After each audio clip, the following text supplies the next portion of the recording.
21절과 22절의 말씀을 저와 여러분이 한 목소리로 함께 읽겠습니다. 야곱아 이스라엘아 이 일을 기억하라. 너는 내 종이니라. 내가 너를 지었으니 너는 내 종이니라. 이스라엘아 너는 나에게 잊혀지지 아니하리라. 내가 내 허물을 빽빽한 구름같이 내 죄를 안개같이 없이 하였으니 너는 내게로 돌아오라. 내가 너를 구속하였음이라. 아멘. 오늘 본문에서 이스라엘 하나님께서 백성들에게 하신 말씀이 있습니다. 특별히 백성들 모두가 기억할 것이 있어요. 그것은 그들이 하나님의 종이라는 사실입니다. 하나님께서 그들을 사랑하는 종, 직접 택하신 종이라고 오늘 본문에서 그렇게 그들을 일컬어 주셨지요. 그만큼 백성들은 세상의 존재가 아니고 세상에 속한 사람들이 아닌 하나님께 속한 사람들로서 그것을 인정하며 살아야 함을 기억하시고, 우리 내용 관찰 1번으로 이어 들어가 보겠습니다. 하나님께서 이스라엘 백성들에게 약속하신 것은 무엇이며 그들에게 어떤 반응을 원하십니까? 하나님께서는 어느 순간 단 0.1초도 이스라엘을 잊으신 적이 없으세요. 단 한순간도 하나님께서 그들을 자신의 시선에서 눈을 떼신 적이 없다라는 얘기입니다. 백성들이 수시로 하나님을 등지고 떠났고 배교하고 우상 숭배했던 것을 마치 밥 먹듯이 죄를 반복했지만, 그럼에도 하나님께서는 참 한결같은 마음으로 백성들을 안아주셨습니다. 사람들은 자기 유익에 따라 신뢰에 따라 수시로 하나님을 붙었다가 세상으로 떠나는 그런 일들을 반복했죠. 그렇게 쉽게 하나님을 떠나 세상을 살아가며 세상에 마음을 두고 몸을 두고 정을 두며 살았던 사람들이 하나님의 선택을 받았던 선민 이스라엘 백성들입니다. 그들을 향해 오늘 본문에서 하나님은 이렇게 말씀하십니다. 너는 내게로 돌아오라. 내가 너를 구속하였다. 이 구속이 무엇을 뜻할까요? 얽매이는 구속이 아니라 자유의 몸을 만드신다는 하나님의 사랑의 표현입니다. 하나님만이 그들을 구원하셨습니다.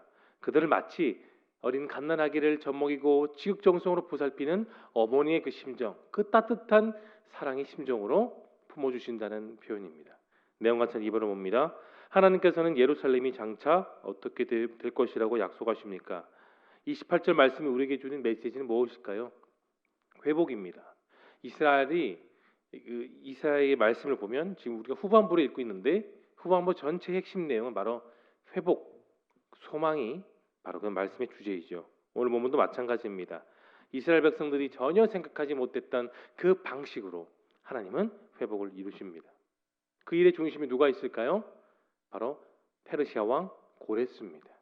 하나님께서 이방 나라를 들어 이스라엘을 멸망시키는 그 순간까지 몰아가셨다면 다시 그 이방의 강대국의 왕을 통하여 다시 이스라엘을 일으키시는 것은 하나님만이 해내실 수 있다는 방식이에요. 이방 왕인 고레스를 통해 무너졌던 예루살렘 성전을 다시 지을 수 있도록 허락하셨고 70년의 포로 생활이 끝나는 그 시기에 하나님은 다시 그 백성들을, 남은 그 이스라엘 백성들을 그들의 본국으로 돌려보내 주신 것이죠. 여러분, 하나님은 약속을 이루십니다. 토시 하나 틀리지 않고 백성들에게 선언하셨던 그 모든 약속들을 있는 그대로 실천하시고 선행하시는 분이 하나님이심을 여러분 믿으시길 바랍니다. 3번 영과 묵상을 이어봅니다. 하나님께서 스스로 창조주이심을 강조하시며 이스라엘의 회개를 촉구하신 이유는 무엇일까요? 어떤 분은 죄를 짓고 회개하고 눈물 흘리고 왜 그런 것들을 계속해서 반복하며 사느냐고, 그거는 결국 위선 아니냐고 말하는 분들이 더러 계십니다. 그렇지 않습니다. 여러분 기억할 것이 있어요. 회개는 아무나 할 수가 없는 것입니다. 회개는 하나님의 은혜를 내가 직접 경험하고 누려야만 할 수 있는 성도의 특권입니다. 아무나 하는 것이 아니에요. 그러므로 그 사랑과 은혜를 내가 경험하고 뼈저리게 깨닫고 그런 상황 속에 내가 하나님께 돌아갈 수 있는 것이죠. 그러므로 회개할 기회를 놓쳐서는 여러분 안 됩니다. 회개할 기회를 놓치면 불행해집니다. 누구처럼요? 인류 최초의 사람이었던 아담처럼 불행해질 수밖에 없어요. 그러므로 진실하게 회개를 해야 됩니다.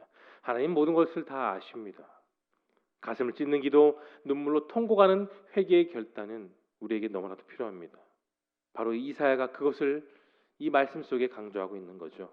무엇보다 그 하나님의 은혜를 경험하고 살아가는 사람, 그 은혜를 진실하게 누리는 사람이 회개를 또 할 수 있는 법입니다. 뻔히 알면서 짓는 죄, 그런 죄를 하나님은 회개하기를 원하십니다. 부모가 자식을 기를 때 자녀가 한 번 잘못했다고 해서 회초리를 들지는 않습니다. 쉽게 들지는 않죠. 여러 번 책망하고 난 뒤에도 그 자녀가 그 잘못된 버릇을 고치지 않을 땐 사랑의 회초리를 드는 법입니다. 이처럼 하나님은 여전히 우리를 향해 오래 참으시죠. 그것은 하나님의 사랑이고 자비입니다. 그런 회개치 않고 완고하면 결국은 심판의 날은 다가올 수밖에 없는 것이죠. 반면에 마음이 깨어지고 회개하는 마음을 갖고 산다면 하나님 여전히 우리를 안아주시고 용서해 주십니다. 느낀 점을 보겠습니다. 이스라엘 백성이 하나님의 소임을 기억하게 하시는 그 하나님을 보며 여러분 무엇을 느끼십니까? 내 삶이 보잘것없다고 생각할 때쯤 저는 이런 이야기를 들을 경우가 있습니다. 어느 경매장이었어요. 그럴듯하게 보이는 물건들이 다 팔려 나갔습니다. 마지막에 정말 낡고 보잘것없이 보이는 바이올린 한 개가 남아 있었습니다. 그 물건을 누가 사겠냐고 농담적으로 말하는 사람이 있었고 주위에서는 그 소리 듣고 웃는 분위기가 전부였죠. 그때 한 노인이 경매인의 손에서 그 바이올린을 받게 됩니다. 그리고 바이올린을 연주하기 시작하죠. 아름다운 선율이 그 온 공간을 아름답게 메웠습니다. 연주가 끝나자 거기에 있었던 모든 사람들이 일제히 일어서서 박수를 치고 또 환호성을 쳤습니다. 그리고 그 바이올린은 그날 경매 중에 가장 비싼 바이올린으로 낙찰이 되었죠.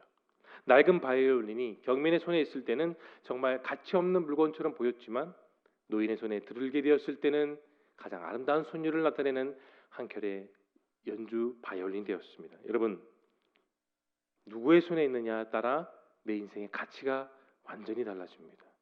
그렇다면 창조자 하나님 손에 여러분의 인생을 온전히 맡기며 살아가는 것은 어떻겠습니까? 우리를 가장 잘 아시고 누구보다 더 사랑하시고 누구보다 아끼는 우리를 잘 아시는 하나님이 우리를 가장 아름답게, 가장 빛나게, 가장 사랑스러운 삶을 살게 이끌어 주실 것입니다. 우리가 하나님의 손에 달려 있음을 느낄 때 우리 인생의 가치는 정말로 달라집니다. 하나님의 역사를 내 삶 속에서 이루는 그 삶을 오늘 누리시길 바랍니다.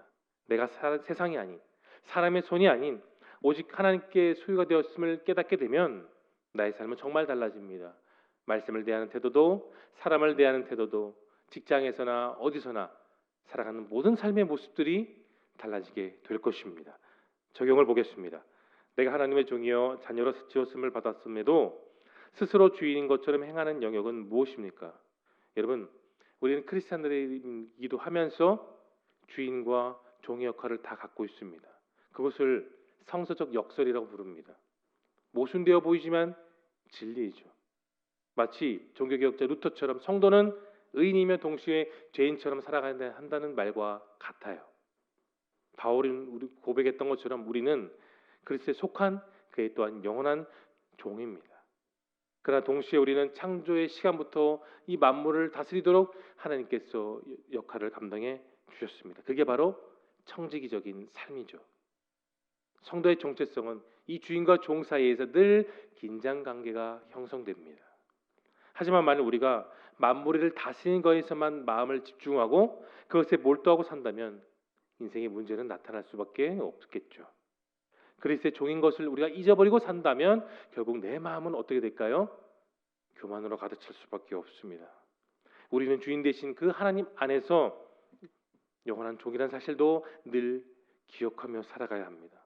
여러분, 세상에는 세 종류의 사람이 있어요. 첫 번째는 세상의 종으로 사는 사람, 두 번째는 자신의 종으로 사는 사람, 세 번째는 하나님의 종으로 사는 그런 세 종류의 사람들이 이 땅 가운데 가득 있습니다. 먼저 세상의 종으로 사는 사람들의 특징을 보면 세상을 따라가다가 그렇게 허무하게 죽습니다. 두 번째, 자신의 종으로 사는 사람들을 보면요, 자기 욕심, 자기 만족, 자기 위주, 자기 생각에 빠져 그렇게 살아가고 있죠. 이런 사람들에게는 특징을 잘 보시면 가족이 없고요, 주변에 친구도 없고 결국은 그 사람에게는 하나님도 없습니다. 마지막으로 하나님의 종으로 사는 사람의 특징을 보시면 겉으로 보여주는 모습은 좀 평범합니다. 특징이 없고 뭐 특별한 것도 전혀 보이지 않아요. 그러나 하나님의 뜻을 따라 자신의 인생을 바치며 살아가기 때문에 그의 삶의 깊이는 정말로 깊습니다. 고요한데 평온한데 삶의 깊이는 참 깊어요. 하나님의 종으로 살아가기 때문에 여러분 쉽게 넘어지지 않는 겁니다. 이런 사람의 마음의 중심에는 그 하나님을 향한 사랑이 있어요. 참 믿음의 사람, 하나님의 종으로 살아가기 때문에 겉으로 보기는 그렇게 연약해 보이고 쉽게 쓰러질 것 같아 보이지만 그 중심을 하나님이 붙잡고 계시기 때문에 하나님의 종으로 사는 사람은 쉽게 넘어지지 않습니다. 여러분, 우리의 삶이 어떠해야 될까요? 바로 이 하나님의 종으로 사는 모습으로 살아가야 되지 않겠습니까? 스스로 주인처럼 하지 않고 스스로 하나님의 종으로 사는 삶, 그 삶을 통해 우리는 하나님께 영광 돌 수 있음을 기억하시길 바랍니다. 마지막 결단을 보겠습니다. 내가 헛된 세상에서 돌이키고 하나님만이 주인이심을 고백하기 위해 여러분 오늘 무엇을 실천하시겠습니까? 여러분 자신 안에 선에 대한 열망이 있고 거룩한 비전과 책임의식과 사명감이 있고 하나님이 있음을 믿으신다면 여러분 어느 누구도 빼앗을 수 없는 삶의 기쁨을 우리는 반드시 누릴 수 있습니다.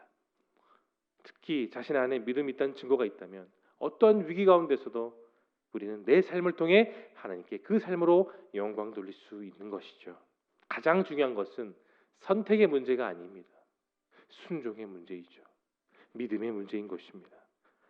그 믿음을 통하여 여러분의 그 중심을 통하여 하나님을 따라가는 그 일생의 삶을 통해 내게 주어진 삶이 진짜 축복이고 그 축복으로 하나님께 영광 돌리는 이 하루가 될 수 있기를 예수님의 이름으로 축원합니다. 우리 함께 기도하며 나아가겠습니다. 오늘 들은 생명의 말씀을 기억하며 기도하시고 화면에 보이는 기도 제목 첫 번째, 성도의 인생은 하나님 안에 있다는 진리를 깨달으며 살아가게 하옵소서.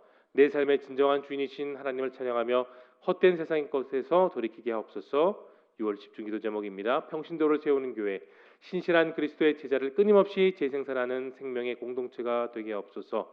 다음 세대를 돕는 교회, 말씀과 기도로 무정하여 하나님께 영광 돌릴 수 있는 거룩한 다음 세대가 되게 하옵소서. 뿐만 아니라 여러분의 소중한 기도 요청을 놓고 우리 뜨겁게 주 앞에 외치고 통성으로 기도하며 나아가겠습니다.